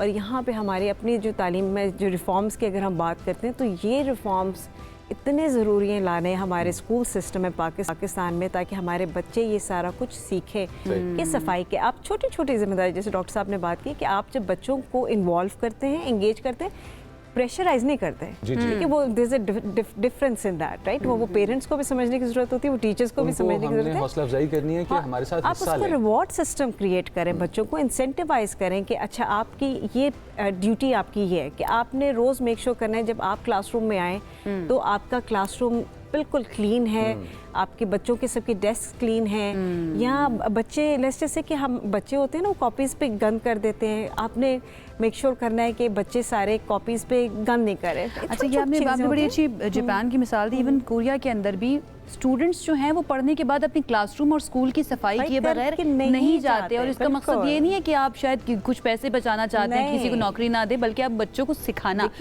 मैं आपकी बात काट रही हूँ कि देखें, हम इस्लाम की बात करते हैं, सफाई तो मैं समझती हूँ निस्फ़ ईमान है। इतना इम्पॉर्टेंट ये चीज़ है कि अपने बच्चों को सिखाना और सफाई की अहमियत सिखाना और सफाई रखना सिखाना, ये सारी ज़िंदगी प्रैक्टिकल लाइफ में आपको इतना, ये सिर्फ ये एक चीज़ की मैं बात कर रही हूँ, ये इतना आपको it takes you forward in so many different ways. Yes. अच्छा डॉक्टर साहब, मैं आपकी तरफ आना चाहूँगी। आपने एक बात की और वहीं से मेरे जहन में सवाल उठा था कि पेरेंट्स आते हैं, एक बच्चा कॉन्फिडेंट है, दूसरा बच्चा कॉन्फिडेंट नहीं है। एक ही माँ बाप के बच्चों के अंदर ये तब्दीली कि एक बच्चा कॉन्फिडेंट बन गया, एक बच्चे में कॉन्फिडेंस की कमी है, ये किस तरह से होता है? क्या पेरेंट्स का रवैया इसके अंदर मैटर करता है, या फिर इन्नेटली बच्चों के अंदर मुख्तलिफ सलाहियतें तो होती हैं, हम सब समझते हैं, लेकिन उनकी डेवलपमेंट के लिए जो स्किल्स क्या डिफरेंट होती हैं हर बच्चे के अंदर, इसके ऊपर थोड़ा सा कमेंट कीजिएगा। देखिए, एक तो ये है कि जो जेनेटिक्स पास हो रही है माँ बाप से, वो सिर्फ माँ बाप से नहीं हो रही, कई जनरेशन की जेनेटिक्स माँ और बाप के जरिए आती है, जिसके बाद वो बच्चों के अंदर मुंतकिल होती है। तो अल्लाह का ये बड़ा कमाल है, मतलब मौजज़ा है उसका, वो समझाने के लिए है कि 5 उंगलियां बराबर नहीं है, क्योंकि अगर होती तो हम खाना नहीं खा सकते, हम काम नहीं कर सकते। इसी तरह माशरे में डिफरेंट किस्म की पर्सनैलिटीज चाहिए, कोई डॉक्टर बनेगा, कोई इंजीनियर बनेगा, किसी को हवाई जहाज उड़ाने का शौक है। तो बच्चों में एक तो जेनेटिक जो इम्प्रिंट आते हैं उससे एक फर्क पड़ता है पर्सनैलिटी। दूसरी चीज ये होती है कि जो सबसे ज्यादा बोलता है, सबसे ज्यादा सोशल होता है, वो पॉपुलर हो जाता है। माँ बाप हालांकि मोहब्बत सबसे करते हैं, मगर उस बच्चे को ज्यादा टाइम इसलिए देंगे या उसकी बात ज्यादा सुनेंगे कि वो बच्चा जो है वो कम्युनिकेट बहुत अच्छी तरह करता है। जिन बच्चों में ये प्रॉब्लम होती है कि कम बोलते हैं, खामोश रहते हैं, ज्यादा घुल मिलते नहीं है, वो बच्चे निग्लेक्ट होते हैं, जानबूझ के नहीं करते, मगर ये ह्यूमन नेचर है कि जो चीज चमकेगी आप उसकी तरफ जाएंगे। तो जो बच्चा चमकता है, माँ बाप उसकी तरफ ज्यादा तवज्जो देते हैं। हमारे यहाँ जो प्रॉब्लम है हमारे घरों में, जिसको समझना आज के प्रोग्राम के हवाले से बहुत जरूरी है। देखिए, हर घर के अंदर माँ बाप जो है उनके पास आइडियल्स हैं कि भाई झूठ ना बोलो, बेईमानी नहीं करनी, हमने शुक्रगुजार करना है, बड़ों का अदब करना है, जो भी हमारे आइडियल्स जो है, वैल्यूज हमारी है, वो सब घर में मौजूद है। बच्चों पे असर क्यों नहीं होता? हमारे माशरे में आज बच्चा रोड के ऊपर थैली फेंकता है कचरे की, तो क्या उसकी जमीर उस चीज को इजाजत देता है? वो क्यों ऐसा करता है? क्योंकि उसकी माँ ने थैली दे के जाके फेंक दो बाहर, उसने फेंक दी। अब अच्छा डॉक्टर साहब, यहीं से मैं चाहता हूँ एक छोटे से आइडिया पे भी एक्सप्लेन करते चलें आप। जिस तरह आपने कहा है कि अपनी माँ को देखता है या बाप को देखता है कि कचरे की थैली फेंकी जा रही है, तो बच्चा वो प्रैक्टिस करता है।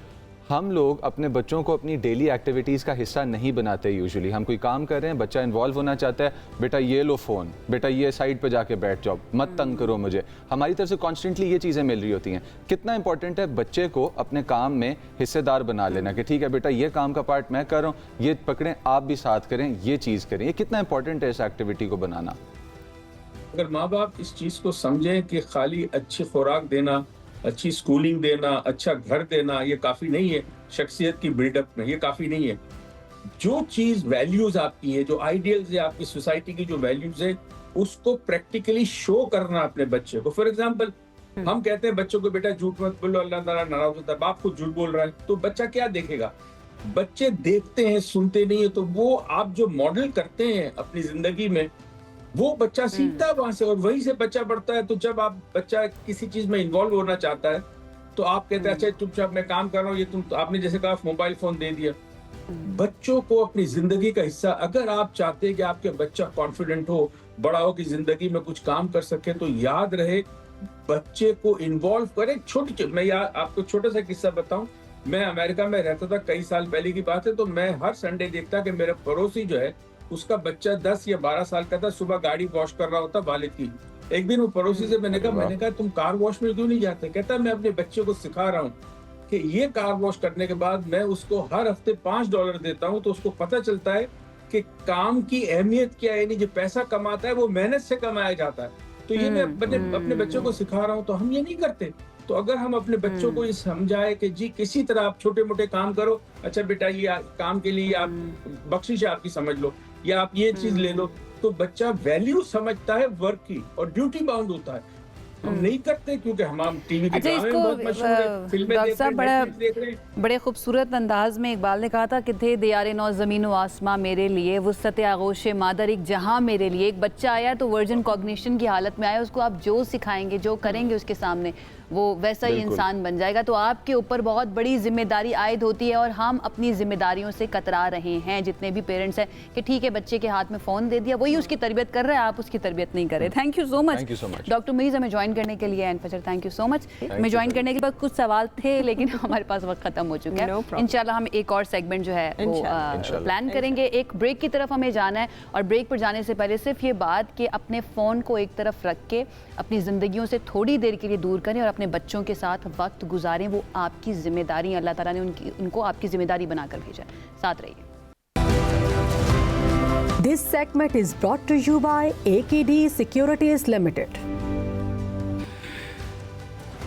और जी वेलकम टू मनी मैटर्स। यहाँ बात होगी मुल्क में आने वाली जो कि है रकूम जो बाहर से आती हैं और पाकिस्तानी अपने जज्बे के साथ भेजते हैं या फिर अपने खर्चों को पूरा करने के लिए भेजते हैं, क्योंकि मजदूर हैं, बाहर जाते हैं मजदूरी के लिए, बट फ़ायदा होता है मुल्क को। और आपकी मार्केट पे इसका क्या असर आएगा पाकिस्तान में? तो पाकिस्तान की मईशत के लिए इस हफ्ते की एक अहम जो न्यूज़ है और वो जो सामने आ रही है वो ये है कि मुस्बत ख़बरें आ रही हैं। और वो मुस्बत ख़बरें किस चीज़ के बारे में आ रही हैं? कुछ ऐसे चैलेंजेस भी हैं जिन चैलेंजेस को अगर हम देखते हैं तो हमें कॉम्प्लिकेटेड लगती है सिचुएशन, बट एक जाने बैरून मुल्क मुकीम पाकिस्तानी, यानी कि जिनको हम एक्सपर्ट्स बोलते हैं, उनकी तरफ से एक बार फिर वतन अजीज़ के साथ अपनी वाबस्तगी का जो ऐलान है और जो सबूत है वो दिया गया है। और साल 2025-26 में 41 अरब 58 करोड़ डॉलर की रिकॉर्ड तरसीलात ज़र जो हैं वो भेजी गई हैं। अब हमारे पास उसामा रऊफ साहब मौजूद हैं AKD से, जो सीनियर इन्वेस्टमेंट एनालिस्ट हैं। उनके पास चलते हैं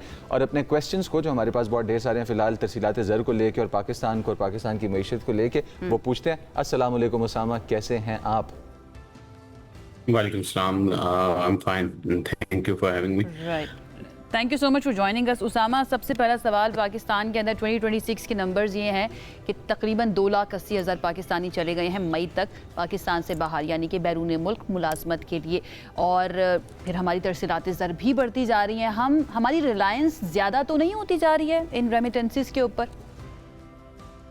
जी पिछले कुछ सालों से, specially from the last 2 year, तो रेमिटेंसेस ही वो चीज़ हैं जिन्होंने हमारे करंट अकाउंट को काफ़ी हद तक सहारा दिया है। और पिछले 2 साल से ही पॉजिटिव नंबर ही, पिछले साल भी पॉजिटिव आया, इस साल भी सरप्लस में आने की उम्मीद है।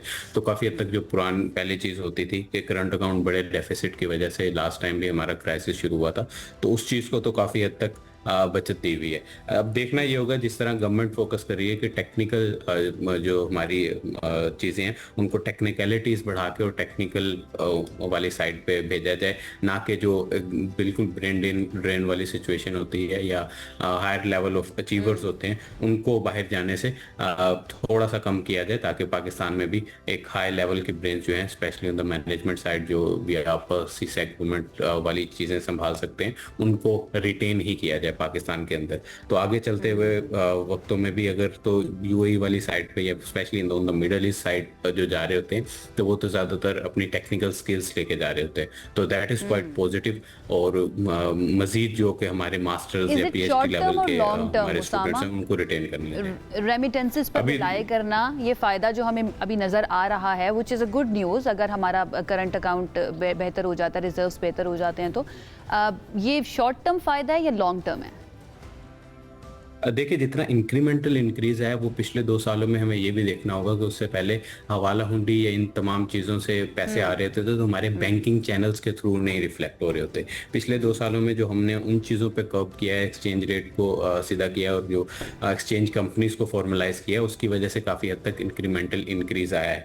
तो आगे चलते हुए इतना बड़ा जंप देखना जो कि पिछले 2-3 सालों में आया, वो तो शायद नहीं पॉसिबल होगा। तो उसी वजह से हमें एक्सपोर्ट की तरफ भी रिलायंस जो है उसको बढ़ाना पड़ेगा, क्योंकि रेमिटेंसेस में इंक्रीमेंटल जितना आना था वो काफ़ी हद तक आ चुका है फॉर्मलाइज चैनल के थ्रू। अच्छा, ज़र मुबादला को देखें, रुपये की कदर को देखें और अगर करंट अकाउंट को देखें तो हमारा इन रेमिटेंसेस का क्या असर होता है इन चीज़ों पे?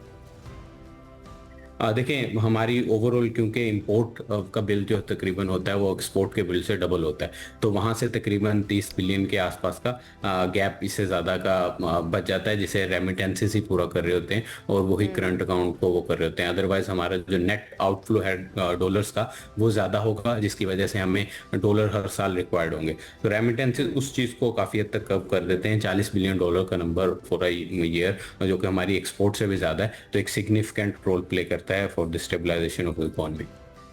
राइट। अच्छा, आज की ज़रा मार्केट की सिचुएशन भी बता दीजिएगा उसामा, क्या है जो इन्वेस्ट करना चाह रहे हैं आज के दिन, उनको कौन से स्टॉक्स की तरफ जाना चाहिए स्टॉक मार्केट में? देखिए, जैसे हम बात कर रहे थे कि पिछले 2-3 सालों से जो स्टेबलाइजेशन आई है उसने काफ़ी हद तक हमारी स्टॉक मार्केट को दोबारा से वो किया है, जो कि अपने रिकॉर्ड लो पीस पे थी 2.5 साल पहले, और उसमें लास्ट 3 साल कंसेक्टिव 3 साल से हर एसेट क्लास को, और ना कि सिर्फ हर एसेट क्लास को बल्कि जितनी भी रीजनल मार्केट्स हैं उन तमाम को भी आउट परफॉर्म किया है फॉर कंटिन्यूसली 3 इयर्स।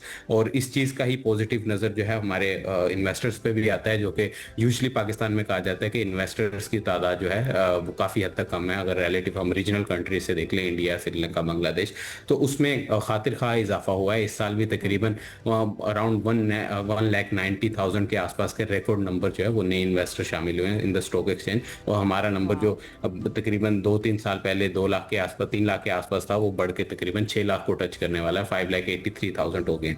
तो that is quite the positive news, क्योंकि जब रिटेल इस चीज़ को देखती है, ये मजीद इंडिविजुअल आते हैं, तो स्टॉक मार्केट में नए पैसे का भी इनफ्लो होता है, कंपनीज की जो वैल्यूएशन होती है वो भी अनलॉक होती है, और इसके साथ ही नया जो कैपिटल है या नई कंपनीज जिनको कैपिटल चाहिए वो भी मार्केट में एंटर होते हैं, तो वो ओवरऑल इकोनॉमी के लिए अच्छी चीज़ होती है। अभी भी मार्केट में पॉजिटिव चीज़ें ही लग रही हैं, आज भी मार्केट ऊपर है। थोड़ी सी जिटरनेस आती है, ये हमारी जो ऑयल की या मिडिल ईस्ट की सिचुएशन चल रही है वो थोड़ा सा इस चीज़ को वो करती है, लेकिन लॉन्गर टर्म के लिए हमारी मार्केट अभी भी बिलो 7 के पी पे ट्रेड कर रही है, और रीजनल तमाम मार्केट से price to earning multiple wise सबसे सस्ती है, डिविडेंड यील्ड सबसे हाई है, ROE सबसे हाई है। तो इन तमाम पर्सपेक्टिव से on a longer term basis तो अच्छी ही लग रही है। और on a long term investors के लिए हम तो रिकमेंड करते हैं एक स्ट्रैटेजी ऐसी हो कि तमाम चीज़ों के एक्यूमुलेशन हो, कुछ बैंक्स के स्टॉक रख लिए जाएं, ENP कंपनीज के, इसमें बैंक के में हम हाईलाइट करेंगे UBL, MCB, UBL मिज़ान, इसके अलावा ENP में OGDC, PPL सीमेंट में लकी, फौजी, इस तरह की जो ब्लू चिप कंपनीज हैं उनका एक पोर्टफोलियो, मिक्स पोर्टफोलियो बना के चला जाए। बहुत अच्छे। अच्छा, आपको भी पता होगा बिकॉज मिडल ईस्ट की वॉर कौन सी ऐसी मार्केट है जो उससे हिट नहीं हुई थी। हमारे पास दोबारा से एक सिलसिला शुरू होने लगा था, जो अल्लाह का शुक्र है कि वापस ठंडा होने की तरफ जा रहा है पाकिस्तान और क़तर के एफर्ट्स के साथ। आपको लगता है कि अभी जो फ़िलहाल सोने की कीमत है, जिस तरह हमने देखा है कि अपने काफ़ी देर के लॉन्ग टाइम हाई पे गई है, अभी 4 लाख से ऊपर चला गया, स्पेसिफिकली 4,33,836 रुपये जो है वो रेट चल रहा था तोले का, तो दोबारा से शिफ्ट गोल्ड की तरफ जा रहा है? क्योंकि पिछली दफ़ा भी हमें यही नज़र आया था कि लोग ज़्यादा बाय करना शुरू हो गए थे। देखिए, जब US के रेट्स कट की बात हो रही थी उस टाइम, और इसके अलावा चाइना जैसे ममालिक थे उन्होंने मजीद एक्यूमुलेट करना शुरू कर दिया था जब ये गोल्ड ऑल टाइम हाई पे चला गया था। पिछले तो तकरीबन 2-3 माह से कंटिन्यूस ये ट्रेंड चल रहा है। एक तो US में अब दोबारा फेड रेट इंक्रीज की बातें होने लग गई, तो वहाँ से भी प्रेशर कम हो गया है। बहुत से कंट्रीज जो एक्यूमुलेट करे थे उन्होंने भी कम करना शुरू कर दिया है। इंडिया में उनके एक्सचेंज रेट पे प्रेशर आया तो गवर्नमेंट से रिक्वेस्ट के बाद, क्योंकि हाउस होल्ड के लिए वो सबसे बड़े बायर हैं इंडिया में, तो वहां से भी प्रेशर आया, तो I don't think so for the time being उसमें इतना को बड़ा अपसाइड अब मजीद है। राइट। अब ये बता दीजिए, इन द एंड इस वक्त इन्वेस्ट करना चाहिए गोल्ड में? अगर जो लोग इन्वेस्टर हैं जो करना चाहते हैं उनको करना चाहिए, अक्लमंदी होगी या नहीं? देखिए, गोल्ड से कंपैरेटिवली पिछले 2-3 सालों में जितने उन्होंने रिटर्न दिए हैं, इट्स बेटर कि आप ज़्यादा उसमें पोजीशन ना लें।